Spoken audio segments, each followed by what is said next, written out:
Konnichiwa and welcome to the Tom and Frenchy podcast. That's the intro. Bonsai, guten Tag, Lewis Spears. How do you like that intro, Lewis? That's what we do every episode. Harajuku, boys. I'm all about it. This is great. I love it. My condolences to you, Tom. I know you've been dealing with the news of Pell getting released. That must be quite traumatic for you. Yeah, it's hard. It's like when you're in a club and you're not the hottest dude. It's like another dude comes into the club. You know what I mean? Yeah. Like you got someone exactly to compete with. I know. Well, exactly I was just thinking, if being a victim of the man in the past and then following in his footsteps seems a bit hypocritical, don't you think? It's kind of like it's like a Stockholm superhero syndrome. tale. Yeah, it's kind of like superhero. yeah, it's like someone killed my parents. I'm taking revenge by also killing parents. Right, Okay, it doesn't make a lot of sense in retrospect. Yeah, and none of them are parents. yeah. that's so dark. That's a dark origin story. Yeah, it's like a Wolverine style one. It's a bit edgy. Before we go too weird too quickly, ladies and gentlemen, we need to introduce our very special guest, Lewis motherfucking Spears. Is that your middle name? Yeah, motherfucking, yeah. Yeah. Awesome. He's So Lewis is a stand-up comedian, the full, YouTuber. that's actually a bit hyphenated. The full middle name is motherfucking. I'm an equal opportunity. I don't like that as much. I don't like that. Tom, you give him the intro. Yeah, so he's a comedian, podcaster, YouTuber. You can catch him on Luke and Lewis podcast. Is that what it's called? Yeah, There's that's no- right. Very creative name. Yeah, nailed it. And he's got his own Spearhead Sundays, That's I right. believe. But let's not plug him yet. Let's make sure he's got to earn the plug. He's got to Tom. earn it. He's Yeah, got to true. earn the I plug. got excited early. How are you finding quarantine, Lewis? I know Frenchy's very depressed. Bro, I'm nailing this shit. I reckon, honestly, I never see people. I never do things. I'm a very antisocial person. I think I'm the quarantine same. It's helped my social life. I've never been this social because all of my extrovert friends are fucking suffering. So I'm getting FaceTime calls every day. I've never spoken and been this close to my friends in my life since I haven't been able to see them. I It's still very find true. FaceTime's weird, I'm still not, I know you got to do it because you can't see him physically, but it still weirds me out. They're But just Frenchy I don't saying- like finds- it. It feels American. Frenchy finds eye contact a little bit confronting, so it's like a virtual eye contact forcer. I do. I really do. My girlfriend was trying to talk to me the other day, looking me in the eyes. I'm like, what is going on right now? Is someone about to die? Why do you keep staring at my eyes? And it was just some rudimentary shit. Lewis, you were going to talk about... we started chatting to him. We go, fresh cut, Lou. Your hair's looking nice. And he's like, save it for the podcast. Tell us. Yeah, well, it's actually we do this little segment on the Luke and Lewis show of like quarantine conveniences of like what have you just recently discovered is a hugely convenient thing in your household because of the quarantine that not many other households have. My one, I think I have the best one that I've ever heard of. My mum's a hairdresser. So I'm sweet. Oh, that's good. I got a hair salon in my house. No one else can get a haircut right now. It's unsafe and they're all closed. I'm sweet. Well, I'm That is pretty good. good too because I've got scissors and a mirror. So, bang. I'm my own hairdresser. Well, You're yeah, not that getting works for mullets, me, but so- maybe not you because you're more of like a homemade haircut kind of guy. If you get your mum to give you a mullet, like you can do that till you're about 20, and then you got to do your own. You got to spread your wings and fly. See, I'd say my quarantine advantage is that I don't have any friends, so I'm not missing out on much. Like I'm just still I at would have home. said that yours was the basement. True. I mean, they're already down there, so I don't actually leave the house to socialize with them. No friends in the house. They're all under it, huh? Very. Yeah, that's it. I don't think we've got enough basements anymore. Do you guys have a basement? Bro, Like every I'm- American house has a basement. Where the fuck are our basements? I literally was saying that the other day because I was watching like TikTok and there was like people with they always have like pool tables down there and like home Yeah. theaters. And stairs we got to get nothing. there. They got At stairs my to house, get it was there like too. under the ground was like dirt. Like it was all dirt under there. You could go under there, but there was just spiders and shit. We hit a Zoo magazine under there one time. Yeah, Yeah, I weird feel like times. every American has a basement and every Australian has an under the house. It's just that.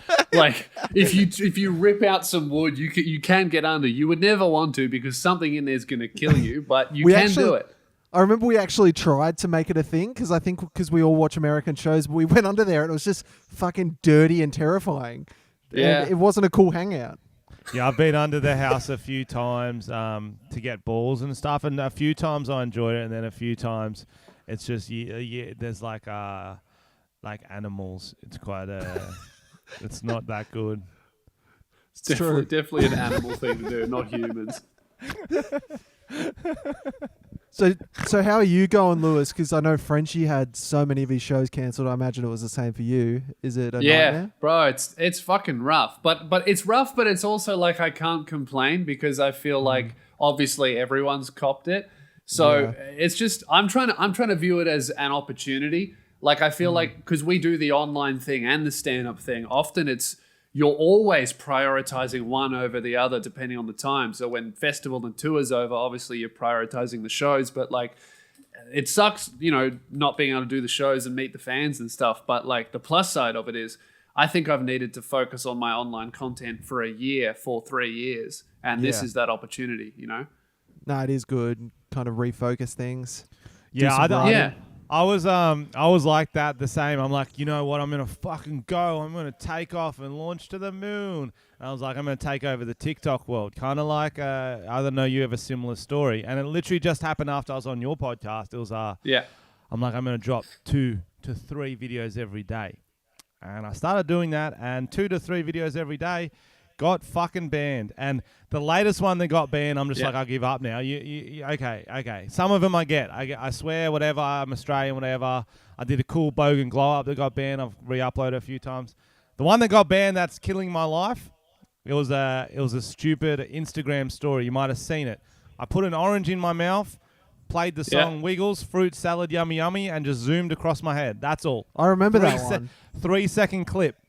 And I didn't use the original audio. I used the Wiggles song on TikTok, put it up, and I didn't write anything. I thought it was like just such a funny meme. Banned.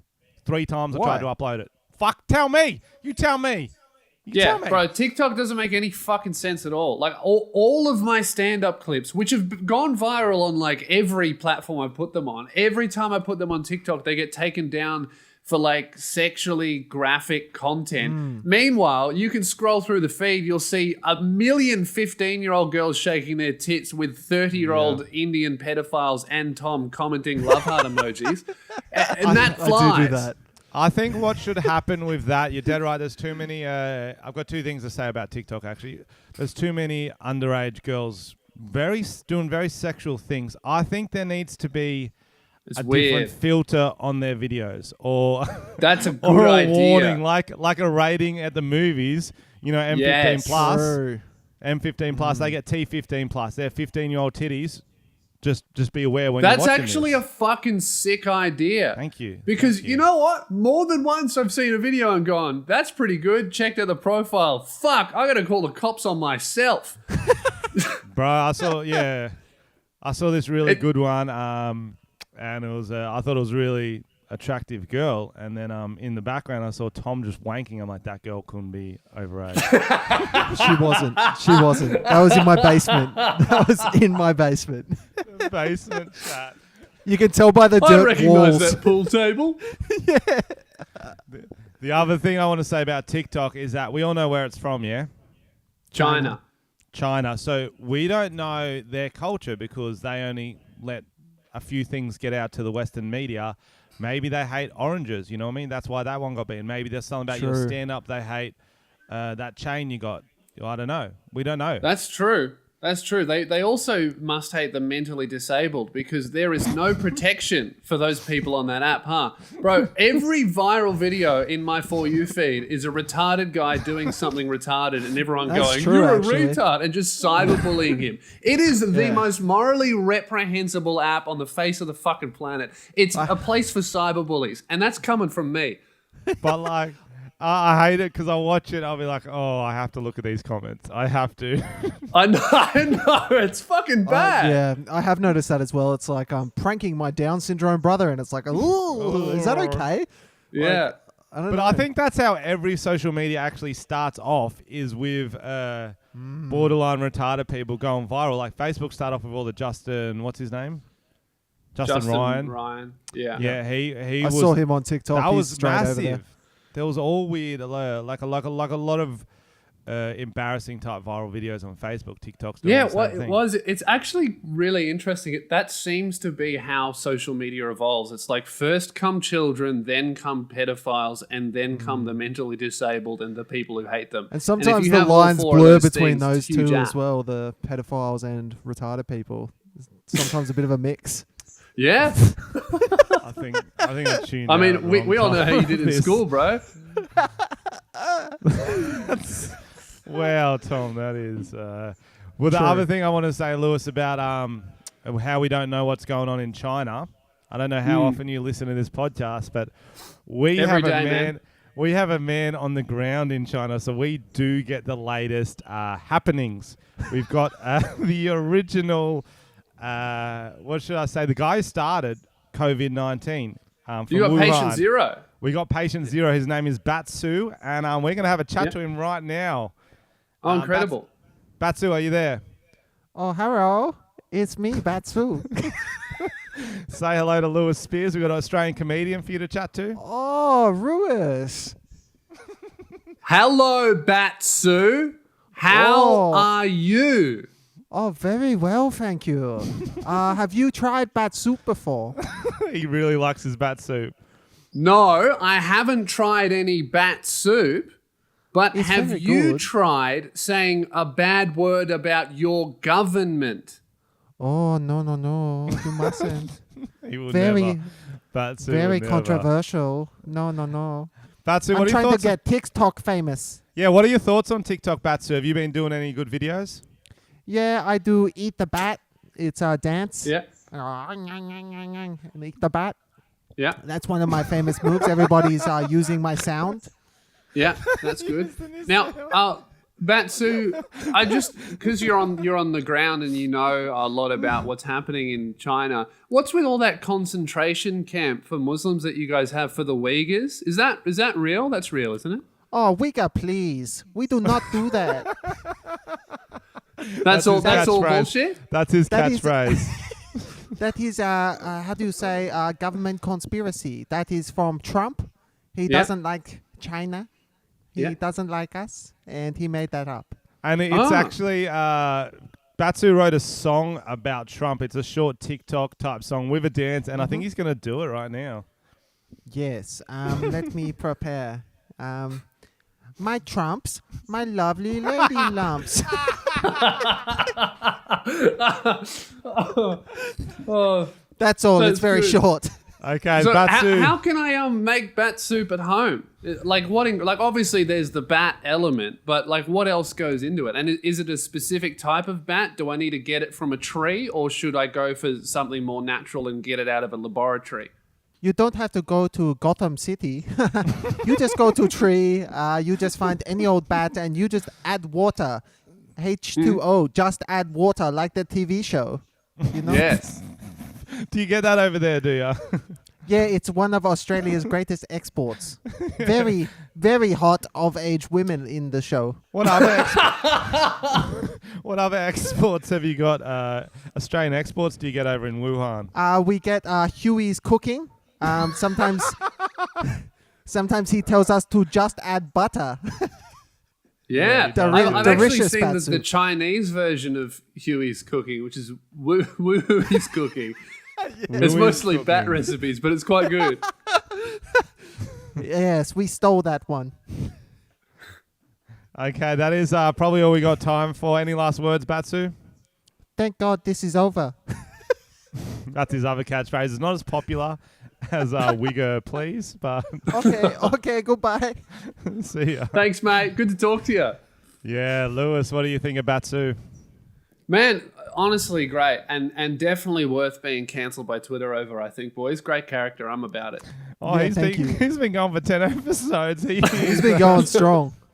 No one listens, so it's Why crazy how much you don't get cancelled when no one listens to no your one podcast. listens to him. You know what? You really can say anything you want on a podcast, because the reason you can is because journalists will never do any research. So as long as you do your fuck shit like 7 minutes in, they're only going to listen to the first 3 and the final 3 minutes. They'll be True. like, that's my research done. You're immune if it's in the middle. You're dead right, and especially if they get onto it late and they're like, "Oh, look at these accents." The character they got on this podcast, it'll be like, "Yo, we've been doing this for a year. You're slow, eh?" And then they just got to go back. It was like when the Chinese fans tried to cancel Alex. They're like, "Look what he just wrote." It's like, "Yo, we know about Alex. We love it." Oh yeah, you know what? It's given me a lot of confidence as well. All of our shows getting cancelled now. I'm going to say whatever the fuck I want. What can they take from me? Nothing. True. True. What is that? Have you ever done something on one of your podcasts where you're like, "Oh, that was maybe a bit too far of a conversation"? It's frequently because I do not so much on Luke and Lewis because that started on radio, so we've kept it's not family friendly, but we like.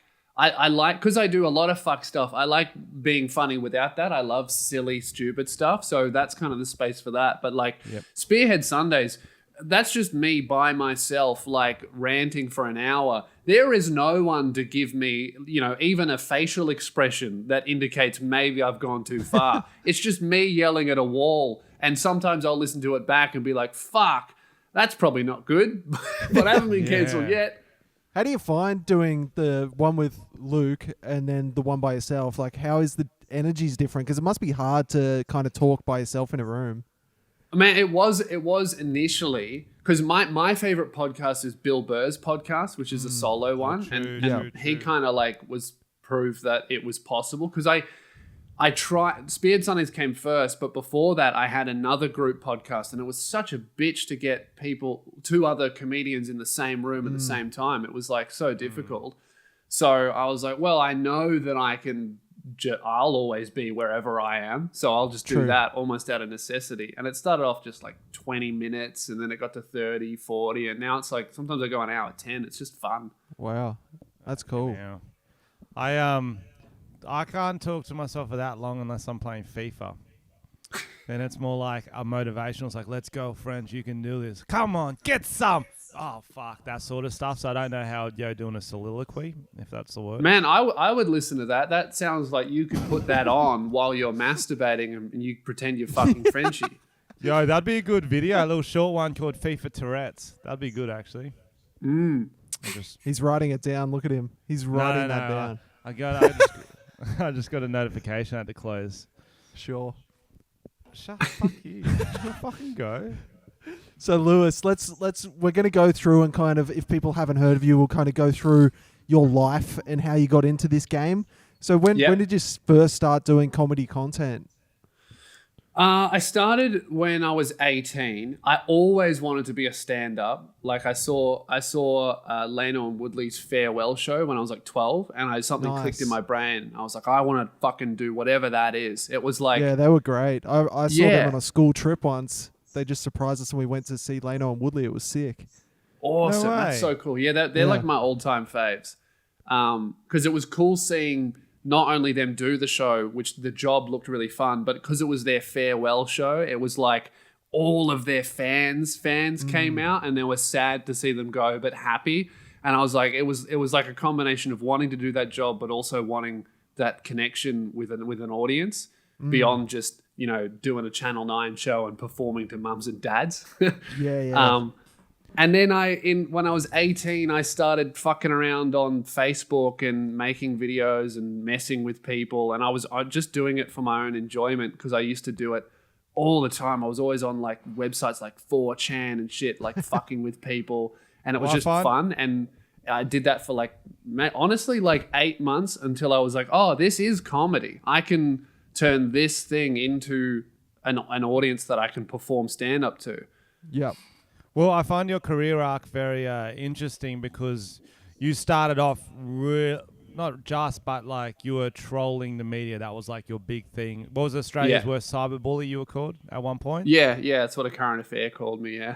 Well, what was the first few sort of trolls? What were you doing? I remember you had this good one, the Janoskians. I can't really remember. We used to fuck with the Janoskians all the time. Honestly, it's we did so much shit that we would do it so often, and we would fuck with anyone and everyone that our Facebook page will get taken down all the time. So a lot of it is just lost permanently. Because what I like now is I can scroll through and see my first videos, but before my first videos. There was like a year before that of just constantly getting deleted. Weren't you on a current affair tricking them or something?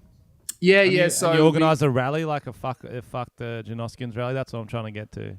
Oh yeah, okay. So there was one where the Janoskians, who were like a big prank / boy band group, they had an idea to get all of their fans to do a meetup and bring signs that said like Janoskians on Ellen, because they wanted to get on Ellen DeGeneres, because that was when Ellen was taking video submissions and shit. True. Right. So yeah. So my idea was to do a fan meetup on the same day at the same place and tell all of my fans to bring signs that have swear words and horrible language and dicks on them, so that we would stand behind them, and then it would have all this fuck shit behind the Janoskians on Ellen, and it couldn't go on TV. That's awesome. So I love that. I was thinking this was before I really understood the power of social media, I suppose, because I'd never done anything in person. So in my head, I'm like, oh yeah, look, there'll be 100 Janoskians fans and there'll be like 20 people that show up for me. Dude, I got there because we were hyping it up for weeks beforehand, and people were so angry about it, but our people were so happy about it. I got there, it was me. There were 150 Janoskian fans. There were 100 of my people, and there were 200 riot police. Oh my God. So many Janoskian fans had called the police about this. Oh, and then shit. I rocked up, and I took a weird way to get there because I heard there was cops just arresting people with offensive signs looking for me. So I went a weird way. I didn't take the train in. And Did then you I take the came sewers in. like a Ninja Turtle? Hell Yeah, through the sewers. I was crawling through. I found this weird secret tunnel underneath the church. I don't know where it went. I didn't have time to investigate. But I get there, and like there's cops fucking everywhere. And, we were chanting, and the girls were yelling at us. The cops were separating us, and it got like hectic. But because, all of the fans are like underage girls, I was keeping it all like real calm. I was like, no one throw anything. No one's, yell abuse, or no one be a cunt. I was keeping it real, as calm as that situation could be. But then one of these guys got me to sign one of their posters that had a huge cock on it. And, as when I touched it, I immediately got arrested because I was touching the offensive sign. So it was in my possession. So I got charged with offensive conduct. Did you touch it with your dick? Yeah, my penis was out at the time, and I was wearing a big swastika flag. So that was one of those ones where the cops couldn't really get you, so they're like, let's just make up a charge. Yeah, they did that, and they were like, they pulled me aside, and this one officer was like, what's your name? What's your date of birth? Which you do have to tell a police officer. Do you? And I was like, everyone was filming this. And I was like, look, I could tell this guy my name and I might get let go, or I could get arrested, and this will be the funniest shit ever. So I was like, I'm not telling you, bro. Do what you got to do. And then he arrests me. And also, I forgot to say, it was my birthday at the time. So I'm getting arrested, and then I start going, happy birthday. Then everyone starts singing happy birthday while I'm being arrested. It was a good time. Did you mention what you were wearing at the time? I'm not sure if we covered that. Oh, that's right. I was also dressed up as Goku. Goku from Dragon Ball Z, bright orange ninja suit. God. Yeah. I remember that was I think that was one of the first things I saw of you. I found it very funny because at the time, for those who don't know the Janoskians, they were like Bogan One Direction of pranks. Would that be a good way to describe them? So they got massive quickly, and a lot of regular people didn't think it was as deserved, but they were very, very cute. I would say they're very cute boys. They went massive, like they were signed by Sony or something to do a record deal, even though none of them were singers. Dude, they got so fucking famous. They sold out Wembley Arena in the UK. That's insane. So every single young girl loved them, and every single male was like, what the fuck? No, we're going to... And that's probably it was almost like the K-pop fan base thing that's going on now, to a smaller degree, but it was One like Direction. that. Those girl fans. Similar time as One Direction, and Australia didn't have one, so Australia, they came together, and I was like, yo, they're about the same age, they're kind of hot, they'll do. And the real question is, when you were in jail, it was your birthday, did you get birthday sex? Did you get that B-day sex? Unfortunately, yeah, you did. not. Look at that smile. Yeah, you did. Yeah, all right. Shout out to Constable Jones. Don't tell the wife. Oh, Constable Jones. So, what was your biggest video that kind of made you think I got to keep making videos? Well, that was one of them because that was a big one. But then after that, I suppose when I went like in a more solo direction, I was like, fuck, can I do this by myself? And because there is a limit to how you can't just be trolling all the time because then you just burn every bridge in the world. And also it's hard to do. And it's a lot of effort. And as you do it, you just become more well known. So people are more wary of you. So I was like, I need to do actual like just standalone funny shit. And it was the video that I did was Pinger Pete's guide to the long weekend. Oh, the police are planning a party. I like that one. Yeah, I love that one. That was funny. Yeah, that one went viral. It was like these cops it was a police ad and it was about like road safety on New Year's Eve. And their ad was like a dark thing, but it was like the police are planning a party. We've got lollipops. And it was like people doing mouth swab tests like that. So I dressed up as this pillhead club promoter. I was like, this is fucking awesome. This is sick. Fuck yeah. And that one went crazy viral. That was so early. That was before you could even see views on Facebook. Yeah. So like looking at the likes and shares, I would think that one got a couple million, but there's no way to tell. Yeah. Good old days. The glory days, bro. Back in that day, that Facebook algorithm, you posted something, it was gone. See you later. Next stop. Yeah. Next stop everywhere. You know what I mean? It was fucking. Yeah, great. I know. Yeah, that was Facebook, like that was real back in the day. Shit. Facebook buries your reach and buries your view because they want you to pay for advertising to reach. So you don't even reach 1% of your audience now. So I think sometimes I think about those days and I play that memory song in my head. Like from it is. Memories all alone on the Facebook. I got my dick out, I'm wanking. Can somebody people please send me nudes? No, that wasn't how it went. You don't know my song. Those are good old days, man. I missed that shit. I feel like none of us realized the opportunity that shit was. We didn't realize it was all gonna fucking go away. But it's just different. True. Yeah, definitely. So have you also got on the TikTok train? Yeah, look, I've been trying to. I've never been good at that relatable shit. Like I don't do it well because I'm not a relatable cunt. I don't go outside. But I've just been like chopping up like stand up and things like that. I think I'm gonna give it a proper whirl in isolation. I uploaded all my old bangers and I hit like 20,000 and I was like, okay, this is doable. I think I understand it. So I reckon I'm gonna give it a whirl. We'll see. Stay tuned. That reminds me. It's probably time for an intermission from our sponsors. It is our sponsor today is Herpes Cream, and usually we get our guests to take it away. Lewis, can you please take it away?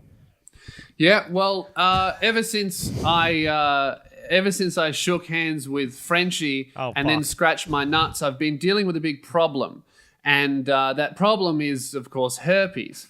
And not how you the got herpes cream, honestly, the herpes that Frenchy gave me from shaking my hand and then me scratching my nuts, it's really, really powerful. So I'm not going to say that the cream has fixed the issue, but I will say it has added a lot of moisture and it's reduced the chafing. But whatever Frenchy gave me, maybe it's not even herpes. It could be something else. Knowing the man, it could be a number or a combination of things.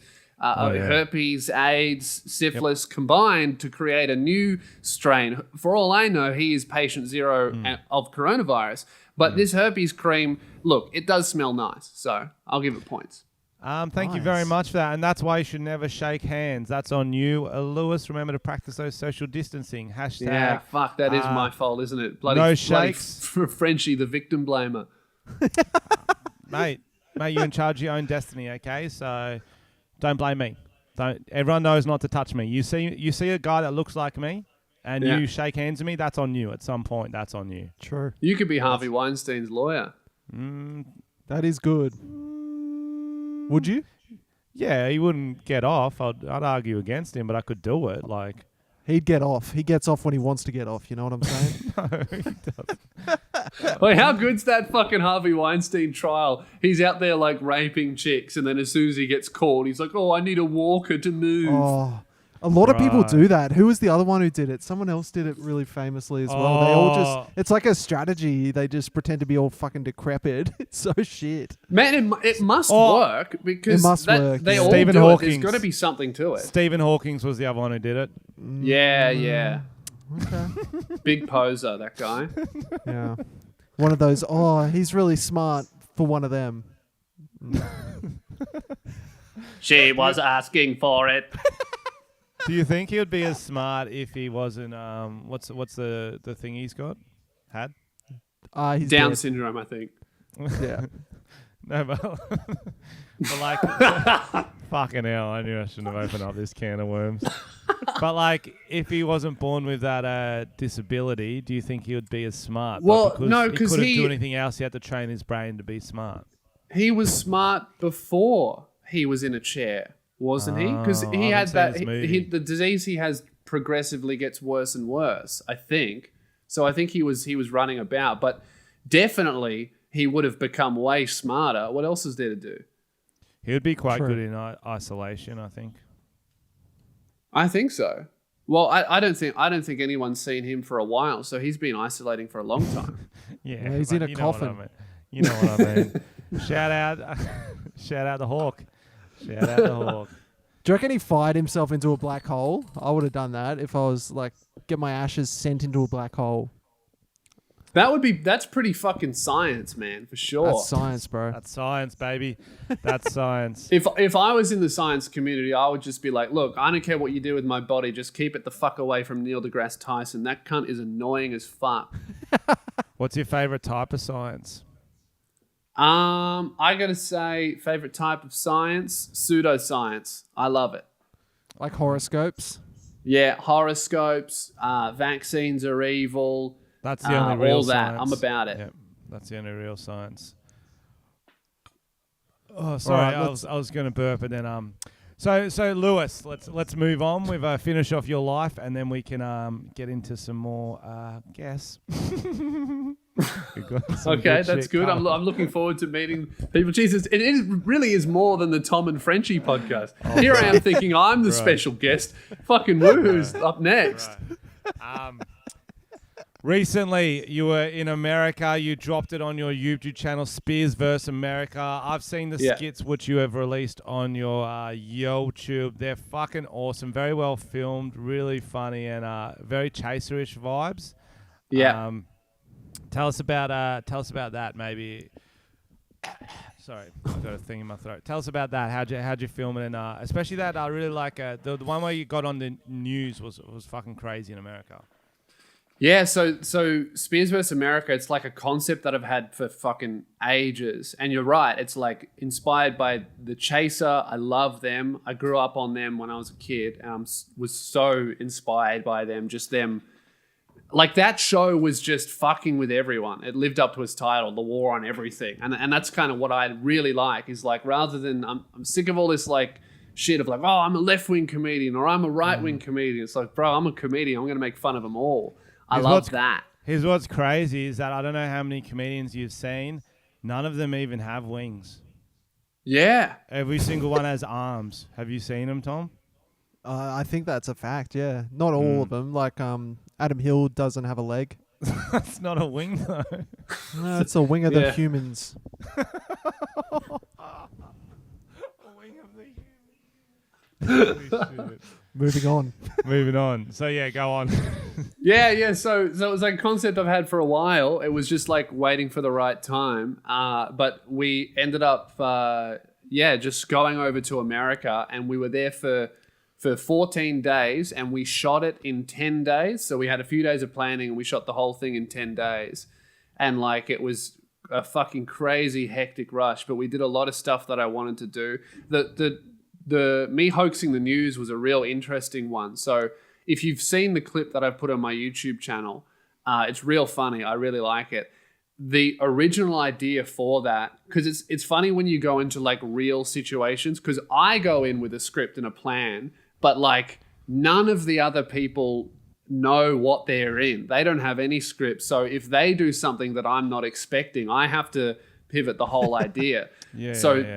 The original idea with the news thing was we were just going to this place in Los Angeles where it was a big pink wall and like influencers take photos to sell fit tea and shit. Yeah, like Tom. Yep. Tom's got a pink wall behind him. Is that why you've got it, Tom? Yeah, I was inspired. Okay, go on. He's trying to attract Instagram models. Cool. So we go there, and the idea is I'm playing a character called Clive Palmer who's shot for Vogue Australia. And the original idea is to get all of these wannabe models, tell them that I'm famous, and then see what dumb shit I can get them to do in public. So we get all these people to do crazy, stupid stuff like yell in the street and scream. And we like recreate all these famous Australian photographs. Like I get people to bite into a sausage, like a hot dog wrong, like Bill Shorten did. Get people to do shoeies. Yeah. Dumb shit like that. And that was the whole idea. But then just coincidentally, a news crew rocks up to do a story about the wall. And we had no idea it was going to happen. So we're like, fuck, we got to get in this story. So I get my producer to go and talk to their producer and say, oh, we're also shooting a documentary. It's going on TV in Australia. And this is Clive Palmer. He's famous. And, I'm acting all like aloof and famous. And I don't care if I'm on TV. And then they're like, fuck, we got to get this. And then eventually I get the actual reporter who turned out to be for ABC News in America, like one of their biggest networks. That's awesome. I pull an onion out of my pocket and get her to do like the Tony Abbott. And she takes a bite out of the onion. And I'm taking photos of her. It's very funny shit. She and then they fucking put it eats on the TV. onion. She fucking eats the onion. It's ridiculous. That's awesome. It's funny because he keeps pushing it. He's like, okay, let's see what I can get out of this reporter. And he's like, yo, do you mind taking a few pictures with this onion? She's full pose and like getting it. Yeah. What about this? You like this?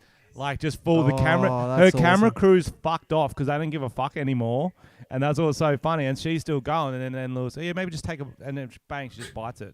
Because weren't you just trying to get her to hold her teeth on it or something? Yeah, I was just, because it's always like push and pull with this kind of thing where if you go too far, they get suspicious. So I was like, I'll just get them to hold the onion. And I'm like, pretend you're taking a bite. She goes, want me to take a bite? And I was like, yes, please. And she takes a bite out of the onion. That's so LA. They'll do anything over there. Bro, they literally will. LA is a fucking cesspool of It really is. That doing that was like, oh yeah, Harvey Weinstein definitely did that shit. Like all of these people were acting like absolute fools in public because I told them I'd shot for Vogue. Like imagine what all of those real directors who are famous, who have real power, can actually do and get people to do. And it's fucking crazy there. It's a different planet. What was your favorite food in America? Fast food. Ooh. That's just a question I like to ask. Tom's New York, hungry. mac and cheese. I've never... The mac and cheese in America is one of those foods that I regret eating. It was that good that I regret eating it because now whenever I have it in Australia, I'm just disappointed. I'm like, oh, this sucks. What used to be good is now bad in comparison. Ignorance really is bliss, man. No more easy mac. Bro, Yeah. legitimately, it's like getting a blowjob off a toothless woman. When you go back to a woman with teeth, you're like, what the fuck are these fucking things? These things are in the way. And it's ruined it forever. And that's why it's just like, if I could tell my younger version of myself that one thing, it'd be be like, when you see Helga on the side Don't go to of the that road, retirement home. Yeah, don't do it. You don't do it. Because they're falsies and she'll pull them out before. And it's... Wow, man. It's like mac and cheese. Exactly. Good comparison. No, but Relatable. I don't know. It's like the food over there is crazy. I think that for a good period of time, because I spent 2 weeks in New York and when I wasn't shooting anything, because we did the shooting in LA, for a good period of time, it was just like everything I ate was the best version of that food I'd ever had. Just everything there was awesome. Yeah. No, that's awesome. Would you ever live over there? Do you reckon?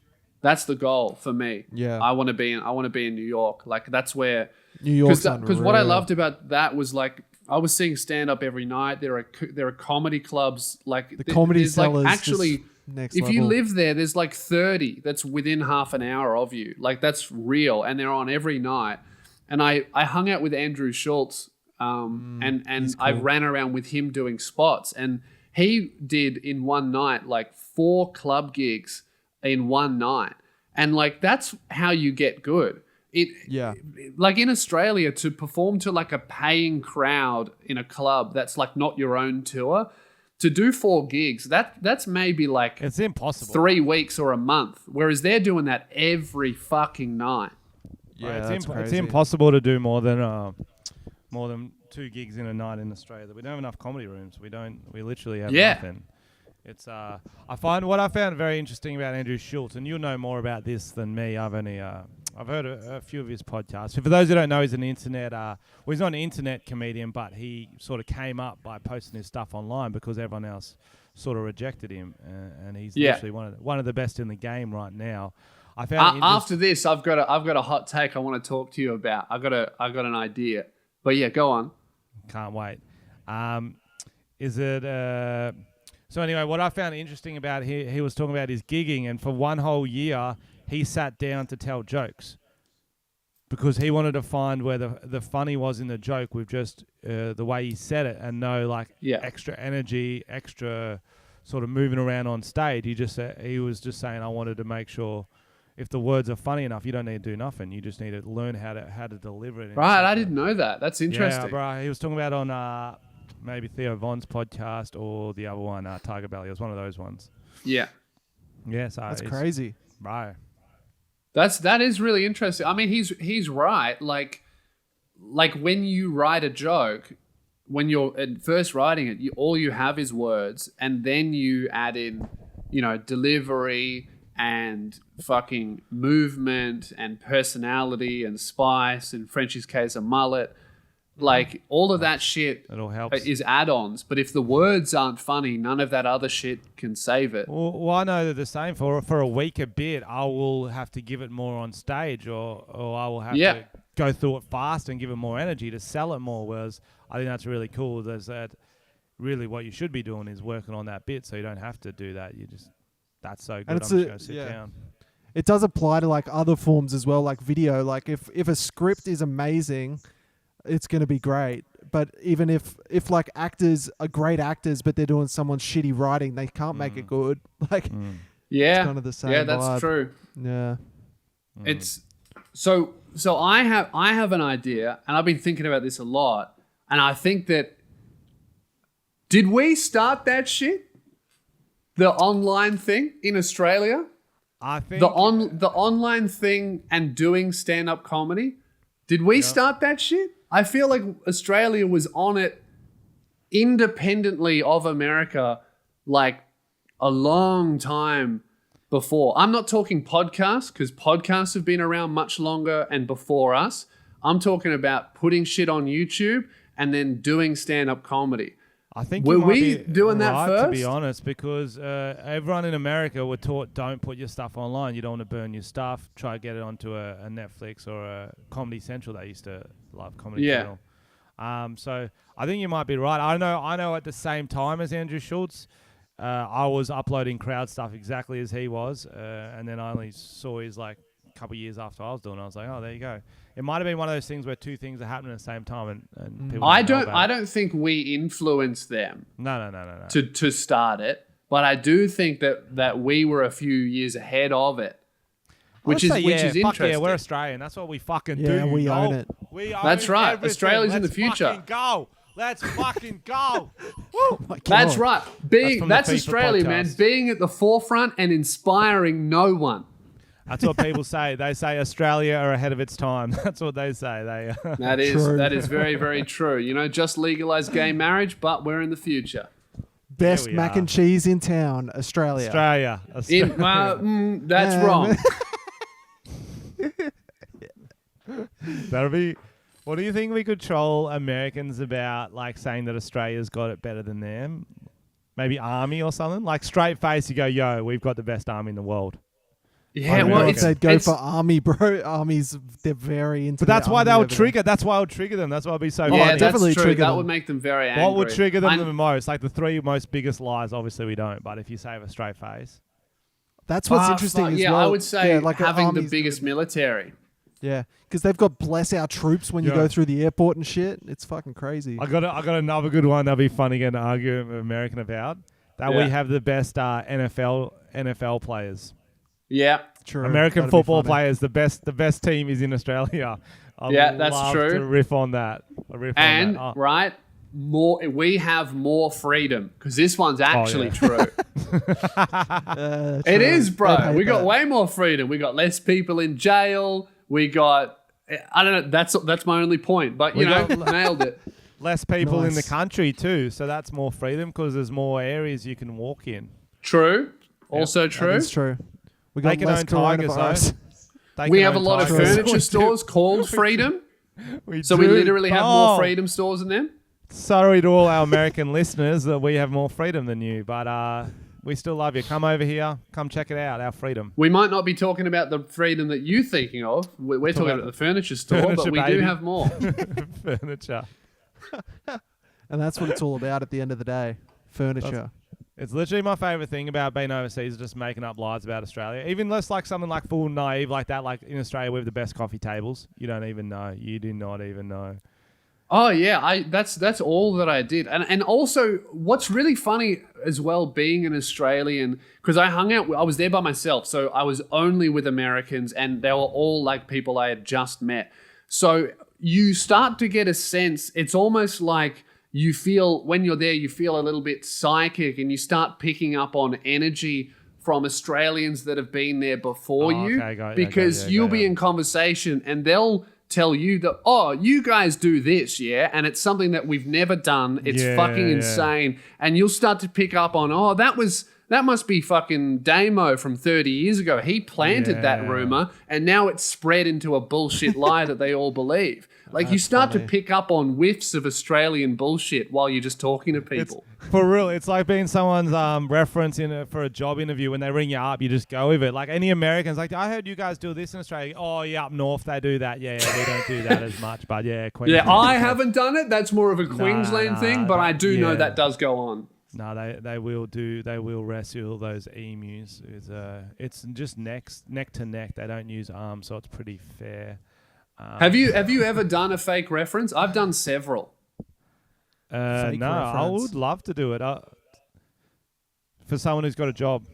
Yeah, dude, I've done several, and I've done them for things that are like morally questionable to give a fake reference to. Like I was a reference on my friend. He started work as a doctor at a pharmacy, and I pretended to be the owner of a pharmacy. And then this other owner of a pharmacy calls me up, and he goes, "So, you know, how does he deal with prescriptions and keeping track of everything?" And I was like, Yeah, he's great. You know, he keeps track of everything. He's never lost a script. You know, he's always making sure he's given the right scripts to the right people. I'm just talking bullshit. He asked me a medical question. I'm like, yeah, I reckon. Absolutely. Yes. Yeah. Is that the answer you're looking for? Because that's what I'm going to give you. His favorite band is The Script. That's how much he loves scripts. He just Yeah. Have you seen the documentary The Pharmacist? No. It's on Netflix. Oh, it's like this like thing in America where it's like a dodgy pharmacist giving all these prescription drugs out, and they literally set up like a nighttime pharmacy that just hands out drugs. I reckon you were the guy who gave the reference for the lady working there, because she was just handing them out. Yeah, I could It was be. like I mean, I've Oxycontin. done so many, I've lost track. While we're on that topic of Australia being better than America, a lot of people don't know this, but you two actually wrote a diss track about how much better Australia is than America and all the things that are better in Australia. And I thought you guys could give us a little freestyle about it. Yeah, I remember that. That's the one where Lewis starts off first. I come in hard. Yeah, I do remember that Yeah, one. yeah. No, well, that's the remix. The original was Frenchy going first, but you know, as this is the remix, I'll kick it off because the remix is more popular because it starts with me. All right, remix. Okay, that's the start. Yeah, remix. America. Yeah. They're not very good. Yeah. Yeah, Australia. Yeah. We are very good. America. Ooh. They go, They have a lot of hoods. Australia, bro.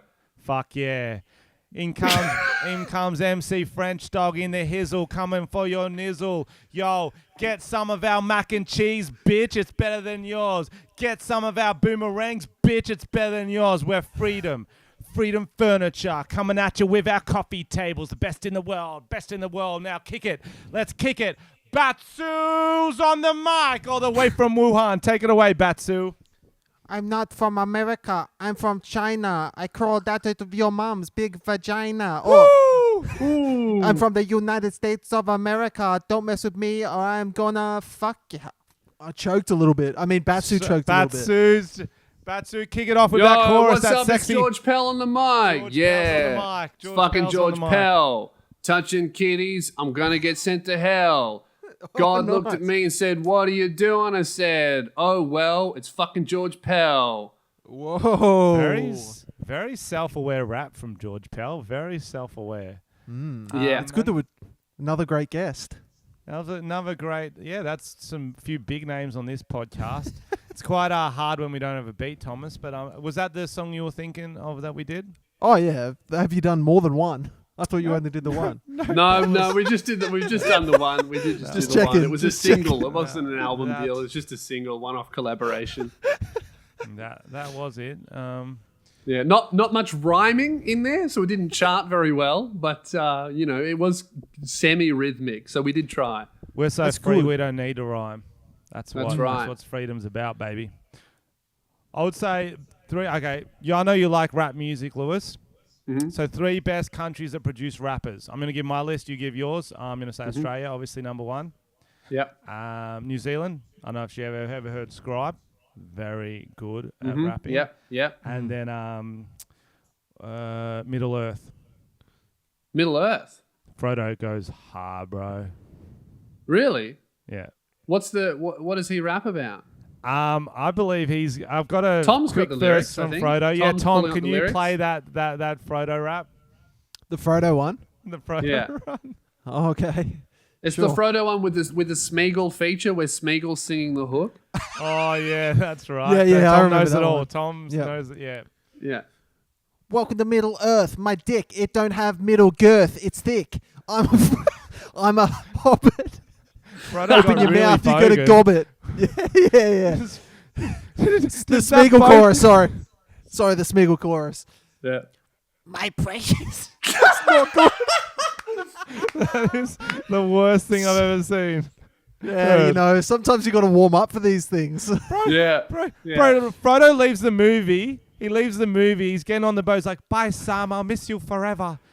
Next minute, I'm fucking Frodo. Got no middle girth, bitch. Where the fuck's he been hanging out? Cabramatta. What the fuck happened to Frodo? Yeah, he Tom? has. He's been in Cabramatta. That's right. Where the fuck did Frodo go at the end of that movie? I always felt that Frodo getting on a boat and fucking off was so unnecessary to the end of the book and the film. It made no sense. It's like, all right, I've saved the world. I'm a hero. Goodbye. It's like, dude, at least fuck a few elves. Enjoy your life. For real, bro. Literally, the movie finishes and then 40 minutes, they're like, we're going to get on the boat for 40 minutes. And everyone's looking around the theater going, is this fucking movie still going?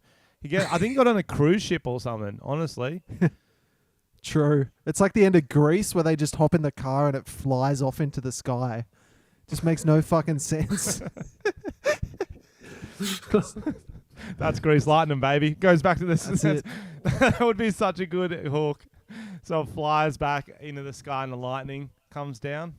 Oh, that's good. That would be Grease good. Lightning. But You know what bro, they call best this? Grease lightning? Three best countries. It's definitely Australia number 1. Boom. And then I'm Back. for sure weird like European country, one of the small ones with a fuck name. There's some killers there, right? Oh, yeah. Azerbaijan. And then the third, it's doesn't really count as a country. It's more like if the third world was also another planet, Campbelltown. Oh, bro. Yeah, Nice. bro. That Nice. lad rap. Yeah, that lad rap. I I'm think that's all about it, man. I love that shit. That's another thing that would trigger Americans. We do have a lot of American listeners, so shout out y'all. If we straight face went, we've got the best rappers in history. Oh, you got Absolutely. Eminem, you got Dre, you got Ice Cube. Yuck. Boring. We got Slim Dusty. True. speed him up. It sounds like rap, bro. You're not wrong. Man, that's not a bad point. On the road to Gundagai, baby. All right, speaking of roads, let's get back on track. Okay. Don't worry about that. Lewis, so what have you got planned for the future? What are your plans? Man, I was going to be doing my comedy special this year, but that got cancelled, didn't it? So I'm just going to be smashing the online thing. I've got a few new series kicking off. I got Cooking Without Instructions, like a cooking show where I have a list of all the ingredients, but no quantities and no instructions, and I just try and wing it. I get to see the final product, and I make whatever I can make. So like I've got Ready, that Steady, coming Cook. out. Do you take requests? Yeah, I do actually. I am looking for recipes because you know what's interesting about cooking is that a lot of steps are similar. So if you're baking a cake, the actual soft part of the cake is pretty similar to every other cake. So sometimes I'm like, if I cook a chocolate cake and then I fuck it up, but then I learn how I was supposed to do it, I now know how to make basically any other cake. I just got to change the flavor. So I'm always looking for weird things. So actually try. Yeah, I try to make the thing because I'm a terrible cook. I can't even cook with a recipe. There's a few episodes on my YouTube channel. They all end in disaster, and then I make the guy filming it try it, and it almost always ends with vomiting, but it's a good laugh. Oh, yeah. That's nice. Could you cook vomit, you reckon? Maybe. I think that's actually been done. Vomit cake has been done. Yeah. Oh, nice. What about glycerin? Could you cook that? I could definitely give it a go, man. Are you planning on any nukes? We're starting a coup, maybe. If you're into it, if you're not, we're not planning a coup. Okay. What's your post-coup plans? Because obviously the coup's the exciting bit, but what does the new Tom and Frenchy utopia look like? Oh, we have never got to that part. Wow. We're really think ahead. We're just fermenting dissent at the moment towards the government. And the dictatorship that is the Australian government right now, fining blokes for just having a fucking blah. And so that. So you guys have you have a lot of talk about revolution, but Yes. if you do come in power, you're probably going to completely fuck it up. No, so I'll you be guys fine. might be like I'll be the fine. Marxist alternative in that sense. I will be fine. I'm not sure if don't tell him this, but I'm not sure if Tom fits into the new world.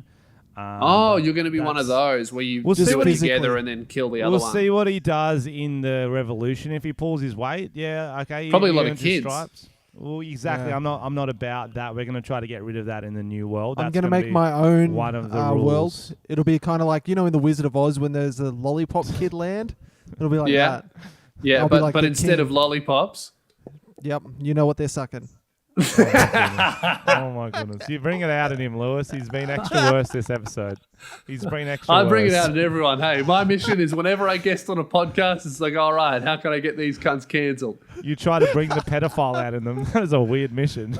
No, well, that when you spent decades hunting pedophiles and you've got one right in front of you, it's hard to not bait them.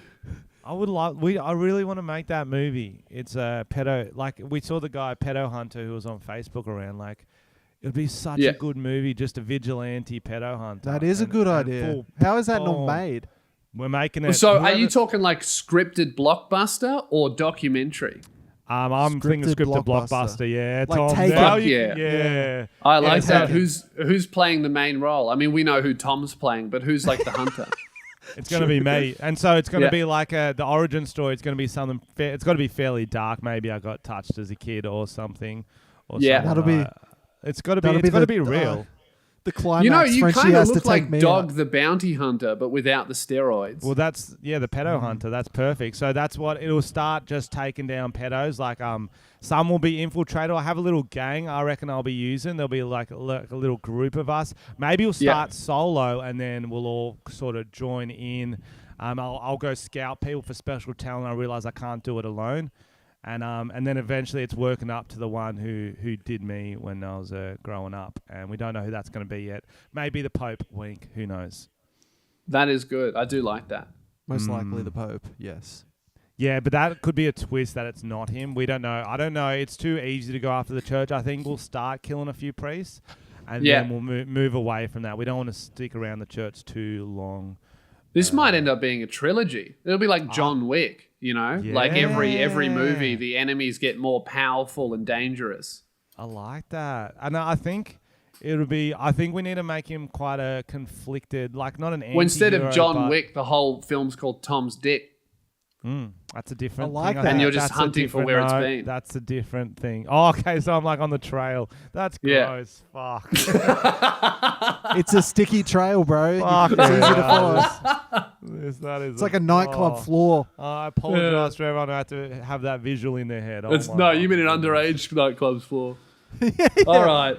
Bro, do you ever go to underage nightclubs, Lewis? Yeah, I used to love that. You know, I was there before lockdown a few months ago. It's great. No, I meant when you were fucking underage, bro. I went to like the blue light disco shit. Yeah, I went to that. Kissed a girl there. It was weird. I was nervous. Yeah, you did. Yes, son. Woo! Yeah.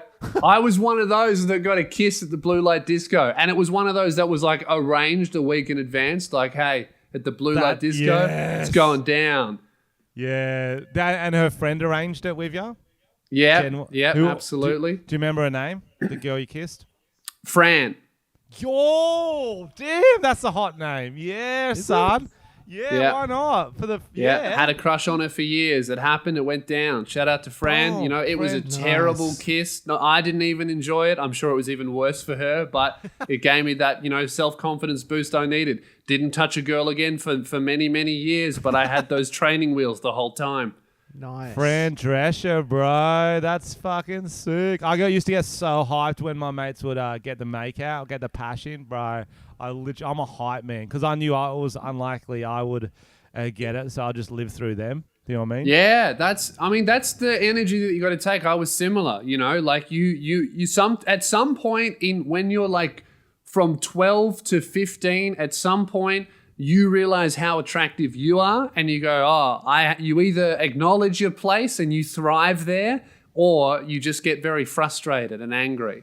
Yeah, exactly. And you just gotta realize you're not gonna hook up. So just it's kind of like when a dad realizes he's not gonna make it at a sport anymore, like soccer. Yeah. So he just gets around his son, like, yeah, we scored today. He's like, no, I scored, Dad's like, yeah, we did, son. That's what I do.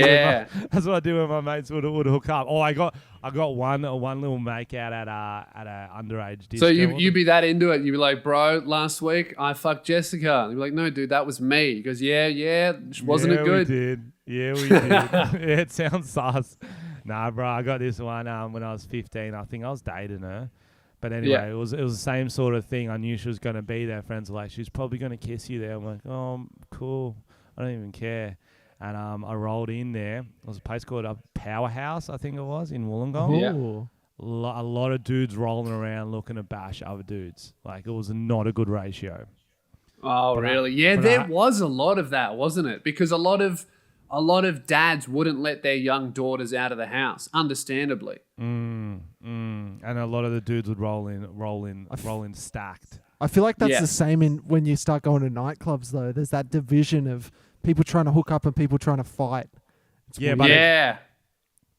Especially if you're going in at 15 when it's an under 18s place, you get these 17, even 18-year-olds sometimes still go in. You're like, what the fuck are you Their doing brains haven't like formed yet, and they just don't know how to express their emotions. A 17-year-old and a 15-year-old are two different animals. Yeah, that's what's crazy about those 15s have things. No chance, and 17-year-olds have no respect for the 15s. Absolutely. So anyway, I rolled in. I was so nervous the whole time. I only had one friend I was with because I pretty much went in for that. And I was going to try to get out of the way early. She's just surrounded by her friends the whole fucking night. Jagged it right at the end and then just ran off. Just ran. Yeah, that's great. I was like, I gotta go. Boom. Done. See you later. It was about 6 seconds and it was probably the best 6 seconds of my life. Wow, that's lovely. Yeah. Man, I used to be, back in the day, man, during all those days, I used to be a fucking professional at getting the first date and then fucking it. I could nail getting the agree, and then I would fuck the date every single time. What? Did you? I never went on dates back at that age. Did you? Like, what, going to dinner and shit? Like, booking a table? Oh, not dinner. More like one girl I went to pancake parlor and a movie with. Like, real teenager shit. Yeah. That's baller. That's a fucking alpha move, yeah. Was that Fran again? No, that was different girl, bro. Fran's Beautiful. old news. I've moved on. Player. Yeah, you did. I did find the name Fran funny, Tom. I was just in a hype beast mode. It's too late. It's too late to get on board. So I reckon now we just go through a couple of trending stories that we've got and get your thoughts on them, Lewis. Yeah. As you know, we are under quarantine, and here's a story about a guy who got fined for being on a Tinder date. Yeah. Ooh. So a 27-year-old Cairns man took a chance on love by driving to Port Douglas to meet a woman via a dating app. You get desperate and lonely. That's true. Police decided the 60-kilometre trek was not essential travel and slogged him with a $1,334 fine. Mate, Fuck me. That's any a kind of decent travel for pussy is essential. I'm Damn sorry. straight. Preach, Could you brother, preach. could you be any Preach. more of a cock? Could you be any more of a fucking cock blocker than fining a man just for trying to get a crumb of pussy during these trying times? Disgusting. Preach. Imagine what kind of Preach. date he could have done if that was his budget for the date. If he had $1,300 to spend. Pancake parlor and a movie, Pancake maybe? parlor. That's Dude, right. that's a long stack for sure. He's balling. You can get like chocolate on the side or something with that. That is good. Dude, if you honestly, whoever that police officer is, if you're listening, I know you are. You're probably doing research on one of the people on this show, but you should be ashamed of yourself. That's true. Oh, Have you been? That's what's funny. I didn't actually know which person he could be researching. It could be you, Tom, or it could be me for the coup stuff. So I probably got the feds though. I probably got the feds on me. You got the locals. True. What were you Here's a gonna say, story. Here's a news story. Tom? Oh, let me do this one. Okay. Okay, Lewis. You know sometimes you get headlines and you know you shouldn't laugh, so don't laugh at this headline. Okay. Okay, but then I got one for you. Yeah. Bishop, who said God is larger than COVID-19, has died from the disease. No, you're allowed to laugh. For sure. That is funny. You shouldn't because he's dead, but fuck, like. That What was the an whole idiot. story as well. Like, it can't get better than that. Like, you What can a read fucking into the idiot. story, but that's the story. That's the story. Yeah. That's giving me all the information I need. Was that the one you were going to do, Tom? No, but Lewis has one now. Let's. I hear got it. one. I used me. to do. I'm trying to write a joke about it because I just think there's something in it. There was a woman that was mauled to death by 6 sausage dogs. Oh, True. Gold, I remember gold. hearing that. That's so funny. That is funny. I'm trying to write a joke about it. Like the concept for the joke is like, if someone close to you dies in a funny way, when do you laugh? Oh, true. That's Like true. it's like at some point you have to. You can't not. Surely not like, you know, when the cops knock on your door and be like, unfortunately, your mother has been mauled by 6 sausage dogs. You don't go, like, you would obviously be sad, but at some point you think, fuck, why didn't she just stand up and have a little laugh? But that's what, like, I feel like the cop would have tried to avoid saying that. It would be like, oh, your mum's dead. He'd be like, oh, fuck, no. How'd she die? It's like, mauled to death. Like, still sad, still upset. What mauled her to death? Was it tigers? Kinda. Yeah. There's something in it. I'm writing it. I'm working But on even it. like, yeah, I see what you mean. That's like, even the funerals, like, if they said how she died during the funeral, people are gonna Surely there'd have to be some laughs. Like, you'd have to open it up with like, Janice, she was a silly sausage. Something like Yeah. Oh, boom. That's good. Boom. that. Everyone would giggle. Because, like, imagine your cause of death almost being a tongue twister, like savaged by 7 sausage dogs. That's The good. Dr. Zeus book, bro. I'd read Yeah. that. There was this homeless dude called Mark. He used to come around my house a lot when we were growing up because my brother was friends with him. He's like a really lovable, sort of the local schizophrenic. Yeah. And he was schizophrenic. No, it's true. And he used to just walk around. He'd wear this big a big wooden cross because Jesus loves you. He used to always say that to people, but he was and he would just sort of repeat himself, and he would sort of say stuff that you shouldn't laugh at, but was very like if I wasn't expecting it, I would. So like he was talking to me one day. He's like, Jesus loves you, Yahweh Ben, and I'm like, oh cool man, that's good. How have you been, Mark? He goes, I'm not good. My dog died. I'm like, that's terrible. He goes, yeah, my dog died. He got ran over by a steamroller.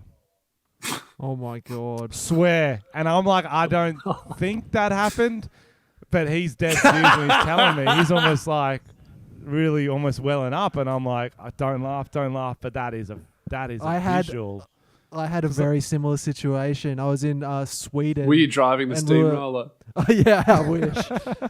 No, I was in Sweden and we were with a family friend, and their son also had schizophrenia, and he wasn't all there, and we were sitting around, and the parents went inside to get something, and it was me and my two good mates from high school, and he just goes, he kind of had like a Borat accent, and he goes, I like both the penis and the vagina, and literally out of nowhere, and he was dead serious, and you've never seen three guys try not to lose it.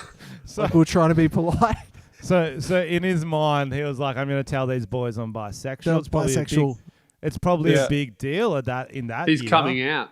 Yeah, and this is a talking point for hope they all respect me. Instead of saying, boys, I'm bisexual, he said, I like a penis and I like a vagina. Exactly. And we were trying so hard, but when you shouldn't laugh, it's always the funniest time. You have to keep laughing more. In high school good. When you get in trouble. It's the best. It's the best.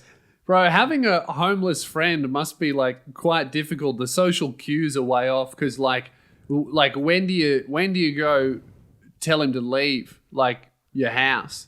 Like,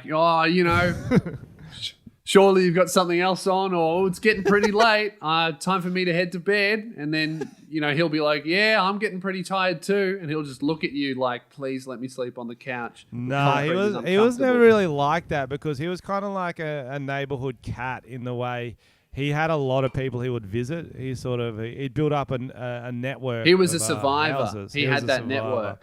So he knew as soon as he left our house, he would he'll just go visit someone else. Man, there are a lot of people like that. A lot of wanderers that just have their they got a network. Yeah, it's kind of a bit nicer. I don't think he was fully homeless. I think he had somewhere to sleep, but he was out on the street a lot. I think it's a bit nicer being sort of homeless in like Wollongong as opposed to Sydney, where it's pretty. Yeah, true. What do they do for those people? For those people who have to stay home when they don't have a home, what do they do? Man, it was fucked. I saw a video of police fining homeless people, like telling them to move on.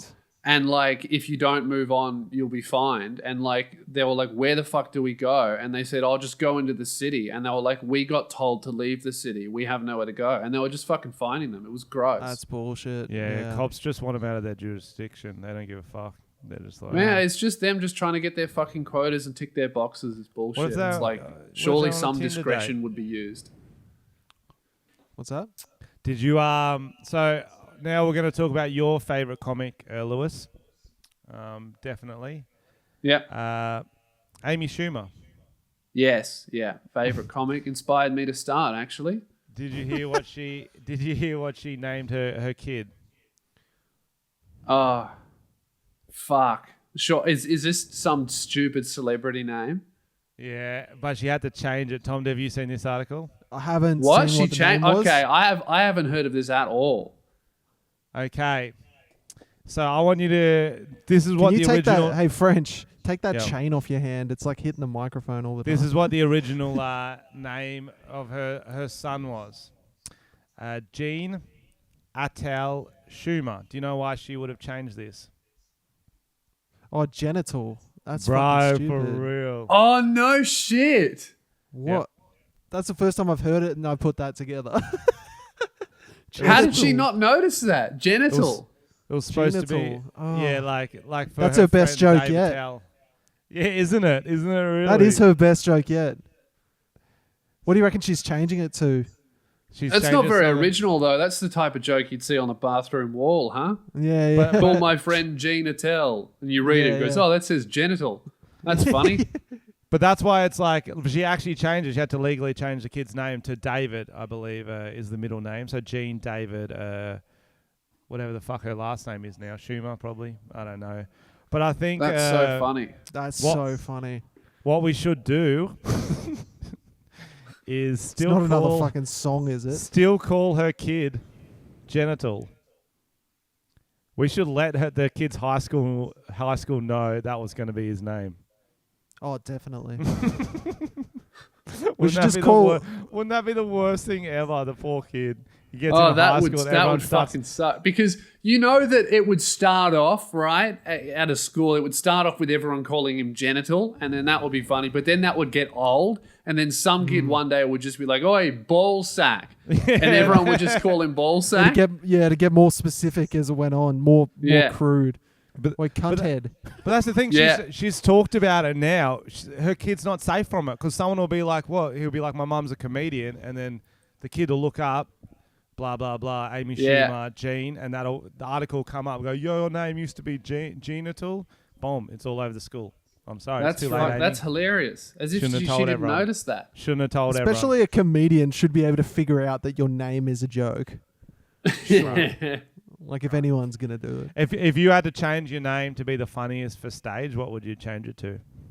Oh, Bill Cosby. Very good. That's good. You can't use that one, Lewis. You can't use that one. Ah, fuck. Okay. Louis C.K. Oh, good. Okay, you guys are going a different tack to what I was thinking. I'm going to go Laughy McLaughface. You reckon? Welcome to the stage, Laughy McLaughface. People be like, "No, my one would actually be Michael Hunt, or Mike Hunt for short." Yeah, nice. Mine's going to be Osama bin Laden. Well, you can't. You're already Bill Cosby, so too bad. Oh, damn. Too bad, Amy Schumer. You can't change it now. That's how it works, isn't it? Isn't it funny that the best joke she's come up with for a while, she did it on accident and didn't even realize. That's funny. Classic Shooms. She was. I like Schumer in Trainwreck. She was very good in that. Trainwreck. That movie was fucking funny. I like that movie. That was very good. Shooms. Good on you, Shooms. Schumo. That's about almost time. Yeah, I think that's getting good. Any special things we want to do to wrap it up, Thomas? Well, first of all, I'd like to thank our guest, Lewis Spears. Where can they find you, Lewis? Where can they look you up and find you on social media? Man, check out my YouTube channel. I'm smashing out the videos, and if the main thing that you liked about this podcast was me and not Tom and Frenchy, check out Spearhead Sundays, because it's just me by myself.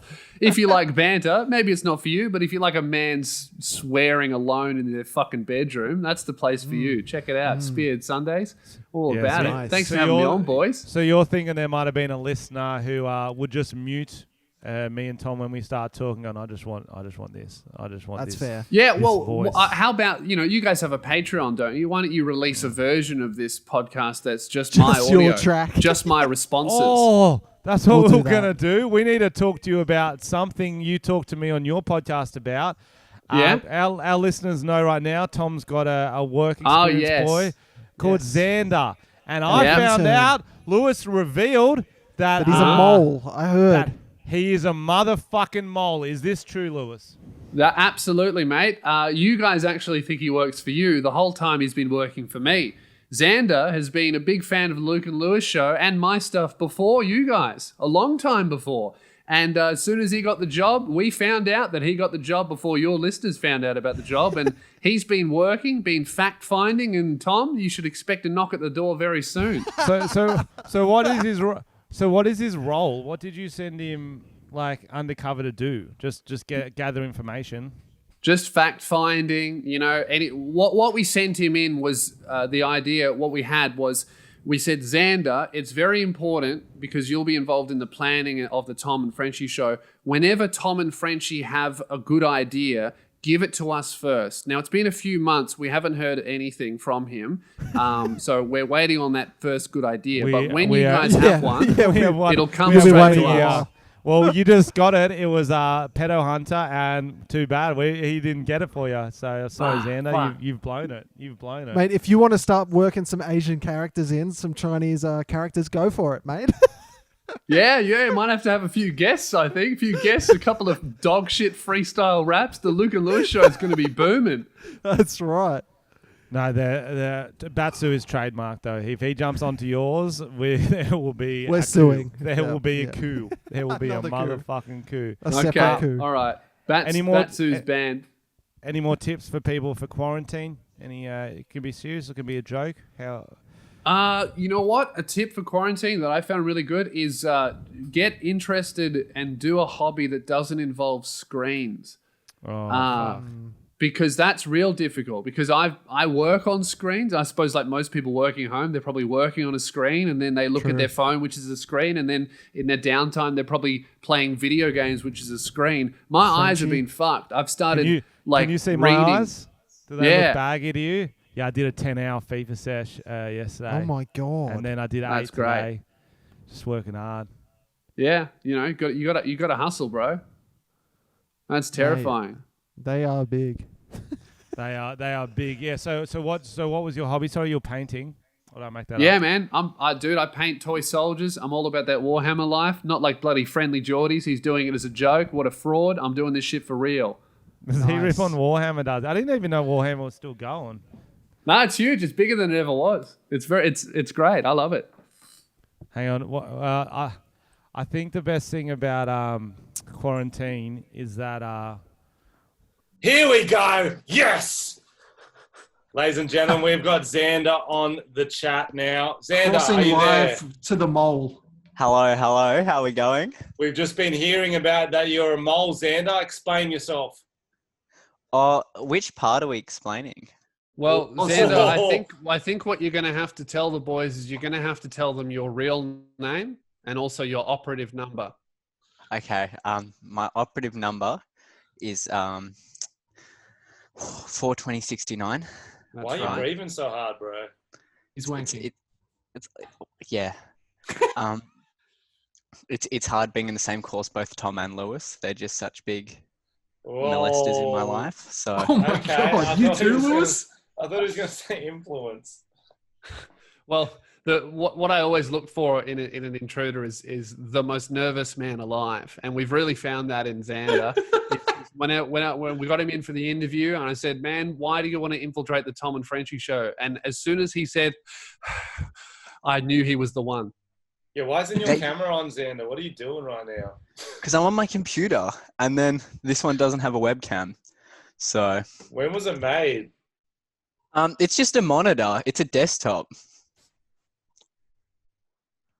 Frenchie's got nothing for you. No, I don't know any computers didn't have cameras, bro. Sorry, that's so explain We the don't mole have situation. laptops with webcams in the office. Explain the mole situation really quick. So you tried to get on the Luke and Lewis, and they're like, to get on our show, you need to go undercover on Tom and Frenchy, or it's just you fell in love with Lewis's comedy. I know you said that to me before, and then something about Roundabout Cruise videos. You're like, I need to hit up Tom. I've moved on. Well, yeah. I was at Lewis' show a few years ago, and I went to the toilet halfway through his act, and I just felt that bad that I interrupted his show. Yeah, that I owed him a favor. And so when Lewis hit me up and he was like, "Look, I'll release our tape unless you do this for the Tom and Frenchy show." And there was a hand job involved. Is that correct? Potentially, I can't confirm or deny. That's a yes. I don't know what to believe anymore. We're talking in circles here.